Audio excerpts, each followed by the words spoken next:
أعوذ بالله من الشيطان الرجيم بسم الله الرحمن الرحيم الحمد لله الذي أنزل على عبده الكتاب ولم يجعل له عوجا قيما لينذر بأسا شديدا من لدنه وبشر المؤمنين الذين يعملون الصالحات أن لهم أجرا حسنا ماكثين فيه أبدا وينذر الذين قالوا اتخذ الله ولدا ما لهم به من علم ولا لآبائهم كبرت كلمة تخرج من أفواههم إن يقولون إلا كذبا فلعلك باخع نفسك على آثارهم إن لم يؤمنوا بهذا الحديث أسفا إنا جعلنا ما على الأرض زينة لها لنبلوهم أيهم أحسن عملا وإنا لجاعلون ما عليها صعيدا جروزا صدق اللہ مولانا العظیم۔ سورۃ الکہف سورہ بنی اسرائیل کے بعد سورہ کہف ہے۔ سورہ بنی اسرائیل کا اختتام اللہ کے حمد پر ہوا ہے اور اس سورت کے افتتاح اللہ کے حمد سے ہو رہا ہے۔ وآخری آیت قل الحمد للہ الذی لم یتخذ ولد سے ہے، اور یہاں پر الحمدللہ الذی انزل، آپ کی 5 صورتیں ہیں تقریباً قرآن میں جو اللہ کی حمد سے شروع ہوتی ہیں، ان میں ایک سورہ کہف ہے۔ ما قبل میں یسألونک عن الروح، روح کا بیان تھا۔ اس میں 3 سوال تھے جو کفار نے کیے تھے وسلم کی نبوت کو آزمانے کے لیے۔ ایک تو روح کے بارے میں، دوسرا اصحاب کہف کے بارے میں، تیسرا ذوالقرنین کے بارے میں۔ روح کے بارے میں پچھلی صورت میں جواب دیا گیا، اور باقی 2 سوالوں کا جواب یہاں پر آ رہا ہے۔ اور پچھلی صورت میں حضور صلی اللہ علیہ وسلم کی رفعت اور بلندی کا بیان تھا، نبی کے فضائل، حضور صلی اللہ علیہ وسلم کے فضائل کا بیان تھا، سبحان الذی اسریٰ بعبدہ سے۔ اور اس صورت میں اللہ کے ولیوں کا اور دوستوں کا بیان ہے، جو اللہ کے جو دوست تھے، اللہ نے ان کے ذریعے کیسی کیسی کرامات ظاہر کی، جیسے کہف اور ذوالقرنین وغیرہ۔ پیچھے اللہ تعالیٰ نے فرمایا تھا وما اوتیت من علم الا قلیلا، تمہیں تھوڑا علم دیا گیا ہے۔ اللہ نے اس کی دلیل اس صورت میں پیش کی، سورہ کہف میں، کہ موسیٰ صلی اللہ علیہ وسلم کو اتنا علم ہونے کے باوجود بھی وہ خضر علیہ السلام سے علم حاصل کرنے کے لیے گئے۔ تو بہرحال یہ اس صورت کی معقول کی صورت کے ساتھ یہ مناسبات تھیں۔ اور کہف جو ہے نا، وہ غار کو کہتے ہیں، کھو، لیکن ایسی غار جو اندر سے کھلی ہوتی ہے، چاہے منہ اس کا تنگ ہو لیکن اندر سے جو بہت کھلی ہوتی ہے غار، اس کو کہف کہا جاتا ہے۔ اس لیے اس کو سورۃ الکہف اور سورہ اصحاب الرقیم بھی کہتے ہیں۔ رقیم یا تو مرقوم سے ہے، اور یہ رقیم رقم سے ہے۔ مرقوم کا مطلب ہوتا ہے کہ لکھی ہوئی چیزیں، کیونکہ ان کے نام ایک تختی پر ان اصحاب کہف کے جو 7 اللہ والے تھے، ان کے نام لکھ کر ایک تختی پر وہاں پر گاڑی گئی تھی جن پر نام تھے، اس لیے ان کو اصحاب الرقیم بھی کہتے ہیں۔ اصحاب کہف چونکہ وہ کہف میں گئے اور 300 سال وہاں سوتے رہے۔ اور رقیم اگر رقم سے ہے تو رقم کو میں نے ڈاٹس یعنی نشانات پڑھے، تو ان کا جو کتا تھا وہ چتکبرا تھا۔ چتکبرا یعنی کالے اور سفید ڈاٹس تھے اس کے جسم پر، اس لیے بعض نے رقیم سے کتا مراد لیا ہے، اور بعض نے رقیم سے وہ تختی مراد لی ہے جن پر ان کے نام لکھے تھے۔ بہرحال یہ اصحاب کہف اور اصحاب رقیم، اس کا آگے قصہ آ رہا ہے، تو انشاءاللہ میں آپ کو تفصیل سے بتاؤں گا۔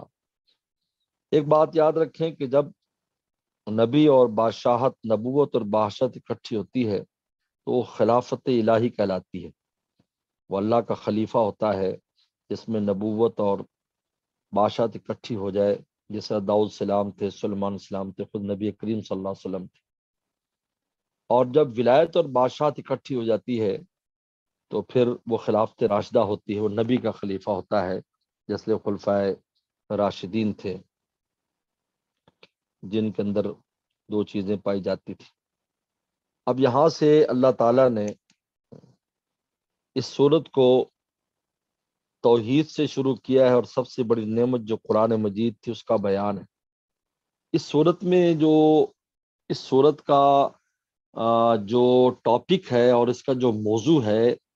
وہ ہے حشر نشر، یعنی مرنے کے بعد دوبارہ جی اٹھنا۔ اس کا اصل موضوع یہ ہے اس صورت کا، اس لیے حشر نشر پر اصحاب کہف کو دلیل بنائی ہے کہ وہ 309 سال وہ سوتے رہے، اور پھر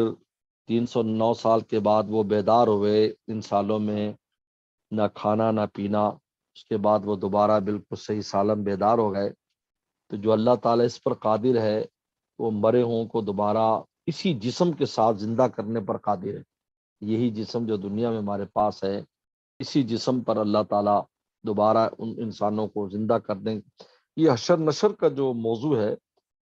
وہ دراصل اس کا بنیادی جو موضوع ہے اس صورت کا، وہ حشر نشر کا موضوع ہے، لیکن اس حشر نشر کے لیے جو ہے وہ کتاب اللہ اور رسول اللہ صلی اللہ علیہ وسلم اور توحید، ان کا بیان ضروری ہے، تاکہ انسان حشر نشر پر یقین رکھتا ہے تو اس سے پہلے توحید رسالت پر یقین ہونا ضروری ہوتا ہے، اس کے بعد ہی جو ہے وہ فنا اور آخرت کا بیان ہے۔ اس لیے الحمدللہ الذی سے شروع کر کے اللہ نے یعنی کتاب اللہ کی اہمیت کو بیان کیا ہے کہ یہ جو ہم نے تم پر کتاب نازل کی، ہمارا بہت بڑا احسان، اس پر تمہیں خوب اللہ کا شکر ادا کرنا چاہیے۔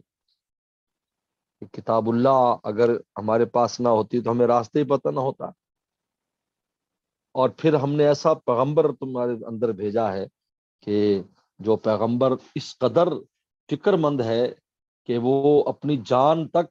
ہلاک کرنے پر تیار ہو جاتے ہیں تمہاری ہدایت کے لیے۔ تو اب کتنے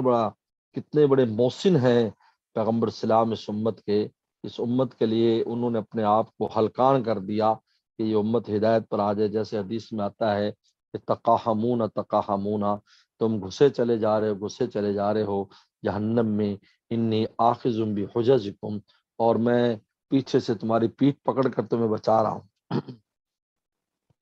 تو فرماتے الحمدللہ، تمام تعریف سے اللہ کے لیے ہیں، الذی انزل علی عبد الکتاب، جس نے نازل کی اپنے بندے پر کتاب۔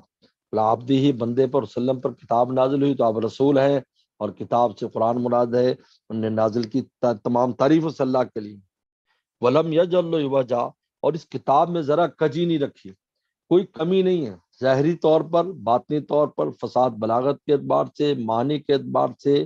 حال اور مستقبل اور ماضی کی خبروں کے اعتبار سے، یعنی جتنی بھی کسی کتاب کے اندر خوبیاں ہو سکتی ہیں، ساری کی ساری خوبیاں اس کتاب میں موجود ہیں۔ اس میں ذرا بھی کہیں کجی کمی نہیں ہے، کہیں ٹیڑھا پن نہیں ہے، کہیں ایسی چیز نہیں ہے کہ جس کی وجہ سے اس کے حسن میں اور اس کے کمال میں کوئی فرق آتا ہو۔ قیمہ، اللہ نے ٹھیک صحیح کر پوری قیمہ، پوری صحیح اتاری اللہ تعالیٰ نے اس کتاب کو، قیمن وجن قیمہ، یہ کتاب کی صفت ہے کہ وہ کتاب کیسی نازل کی ہے، قیمن، بالکل ٹھیک نازل کی، ہر طرح کے اس میں جو مضامین، اور بالکل پوری طرح مستحکم مضامین ہیں، استقامت والی باتیں، اس میں کوئی جھول والی باتیں نہیں ہیں کہ جس میں ذرا جھول پایا جائے۔ کیوں نازل کی؟ لیونذر باسن شدیدہ، تاکہ یہ کتاب ڈرائے باسن شدیدہ، سخت عذاب سے۔ باس ویسے عربی میں لڑائی کو کہتے ہیں، یہاں پر مراد عذاب ہے، باسن شدید، سخت عذاب سے، من لدنہ، اللہ تعالیٰ کی طرف سے، یعنی اللہ تعالیٰ کی طرف سے جو قوموں پر عذاب آتا ہے ان کی نافرمانی کی وجہ سے، اس سے لوگوں کو ڈرائے۔ وَيُبَشِّرُ الْمُؤْمِنِينَ، اور خوشخبری دے ایمان والوں کو، الذین یعملون الصالحات، جو نیک اعمال کرتے ہیں، یعنی ایمان والے بھی اور ساتھ نیک عمل بھی کرتے ہیں، ان کو یہ کتاب بشارت دے، کیا؟ ان لهم اجرا حسنا، کہ ان کے لیے بہترین بدلہ ہے، اجر حسن، ان کے لیے بہترین اجر ہے، ماکثین فی ابدا، اور ہمیشہ اس اجر میں رہیں گے، یعنی وہ جنت میں، اور اس کا جو عوض ہے، راحتیں جو ملیں گی وہ ہمیشہ کے لیے ہوں گی، یہ نہیں ہے کہ چند دن کے لیے ہوں۔ اب خاص طور پر ان لوگوں پر جو ان لوگوں کو ڈرانے کے لیے ذکر کیا، ڈرانے کا کہ جو اللہ تعالیٰ کے لیے اولاد تسلیم کرتے ہیں، جیسے یہود و نصارہ ہیں اور بہت سے ایسے فرقے، مشرکین بھی کہتے تھے کہ فرشتے اللہ تعالیٰ کی بیٹی ہیں، ان کو خاص طور پر، کیونکہ یہ کلمہ اللہ تعالیٰ کے عیوب میں جو بھی لوگوں نے اللہ کے بارے میں کہا ہے، ان میں سب سے بڑا جو عیب جس کو قرآن نے بیان کیا ہے وہ اللہ کے لیے اولاد اور بیوی بنانا ہے۔ یہ بہت بڑا عیب کی بات ہے۔ دوسرے قرآن میں آیا کہ یکاد السماوات یتفطرن، اور کہ ہند کے اوپر سے آسمان گر جائے، زمین پھٹ جائے، اور پہاڑ جو ہے نا وہ ریزہ ہو جائے ان کی اس بات کی وجہ سے، لیکن اللہ تعالیٰ کی شان حلم ہے کہ کسی کو پھر بھی کچھ نہیں کہتے، موقع دیتے ہیں کہ وہ توبہ کر لے۔ وہ ینذر، دیکھو پہلے تھا ینذرا، پہلے تو عام ڈرانا تھا، اب خاص ڈرانا ہے کن لوگوں کو؟ وہ ینذر الذین، اور ڈرائے یہ کتاب ان لوگوں کو، قالوا اتخذ اللہ ولدا، جو کہتے اللہ نے اولاد بنا لی، قالوا یہود و نصارہ مراد ہے، مشرکین مراد، ما لہم بہ من علم، ان کو اس بات کا علم بھی نہیں ہے کیا بات کر رہے ہیں، ولا لآبائہم، نہ ان کے ماں باپ کو اس کا علم کہ کیا تم بات کر رہے ہو، اس کی حقیقت کیا ہے۔ اللہ تعالیٰ کیسے، اللہ تعالیٰ جب جسم کے محتاج ہی نہیں ہے اور ان کے کوئی اجزاء ہی نہیں ہے کہ ان کا کوئی جز ہو، اجزاء تو اولاد تو جز ہوتی، اللہ تعالیٰ تو اجزاء سے پاک ہے، تو پھر کس طرح بسیط ہے اللہ، تو جو ہے نا وہ بسیط ہے بالکل، تو کیسے اس میں سے اولاد اور کیسے آگے ان کی بیوی کی محتاج ہوں گے؟ کبرت کلمتن، کہتے بہت بڑی بات ہے، تخرج من افواہہم، جو ان کے منہ سے نکل رہی، بہت بڑی بات ہے جو نکال رہے ہیں، ان یقولون الا کذبا، وہ نہیں کہتے مگر جھوٹ، جھوٹ مار رہے ہیں، بالکل جھوٹی بات کر رہے ہیں، چلیے جھوٹی بات۔ اب پیغمبر اسلام کے جذبے کا بیان ہے کہ آپ کا جذبہ کیا ہے، فلعلک باخع نفسک علی آثارہم، آپ شاید باخع النفس کا، باخع کہتے ہیں گلا گھونٹنا، کہ شاید آپ اپنے جان کو گھونٹ لیں، علی آثارہم، ان کے پیچھے، ان لم یؤمنوا بہذا الحدیث، اگر وہ ایمان نہ لائیں اس بات پر، آصفا، افسوس کے ساتھ، یعنی افسوس کرتے کرتے آپ اپنی جان کو ہلکان کر لیں گے ان کی وجہ سے، آپ جان ہلاک کر لیں گے، لہٰذا ایسی کوئی ضرورت نہیں ہے آپ کو، ایسا جو ہے نا وہ کچھ کرنے کی ضرورت نہیں ہے، آپ اتنا بھی زیادہ اپنے اوپر جو ہے نا وہ دکھ اور غم کو طاری مت کریں، ایمان نہیں لا رہے ہیں اور غم میں گھٹ گھٹ کے آپ مر جائیں، کہا کہ ایسا نہیں ہے، اس لیے کہ دنیا دارالآزمائش ہے، جب دارالآزمائش اور امتحان کہیں ہوتا ہے تو اس میں پاس بھی ہوتے ہیں، فیل بھی ہوتے ہیں، اچھے بھی ہوتے ہیں، برے بھی ہوتے ہیں، لہذا آپ کو ایسا اپنے اوپر بوجھ بنانے کی ضرورت نہیں ہے، فلعلک کا، شاید آپ، دوسری جگہ پر بھی بیان ہے اس طرح کا، فلعلک کا باخع نفسک، کہ شاید آپ جو گھونٹ ڈالیں اپنی جان کو، ہلاک کر ڈالیں اپنی جان کو، علی آثار، ان کے پیچھے، ان لم یؤمنوا بہذا الحدیث، اگر یہ ایمان نہ لائیں اس بات پر، آصفا، افسوس کر کر کے، یعنی افسوس کر کر کے آپ جان ہلاک کر دیں۔ اب اللہ فرماتے ہیں انا جعلنا مع الارض زینۃ لہا، ہم نے بنایا ہے جو کچھ زمین میں اس کی زینت، خوبصورت نظارے، خوبصورت چیزیں پھیلا دی، لیکن یہ نہیں ہے کہ یہ عیش کرتے پھریں، لنبلوہم ایہم احسن عملا، ہم ان کو آزمائیں کون ان میں حسن عمل کرتا ہے، ایہم احسن عملا، کون ان میں حسن عمل کرتا ہے۔ یہ حسن عمل کی تین تفسیریں دوسری روایت میں آتی ہیں، سورہ تبارک الذی جو ہے سورہ ملک کی تفسیر میں، وہاں بھی لفظ ہے حسن عمل جو ہے نا وہ تین چیزوں کا نام ہے، اور چوتھی چیز بندہ بھی بیان کرتا ہے، تین چیزیں، ایک تو یہ ہے کہ اتم و عقلا، کہ اپنی عقل کا صحیح استعمال کون کرتا ہے، عقل اسے کہتے ہیں جو مستقبل کو اور انجام کو سامنے رکھے، اور نمبر دو، حسن عمل سے مراد ہے کون اللہ کے اوامر کو جلدی پورا کرنے کے لیے دوڑتا ہے، اللہ کا حکم آیا بس پھر بھاگ رہا ہے، نماز وقت ہو گیا بس نماز پڑھ رہا ہے،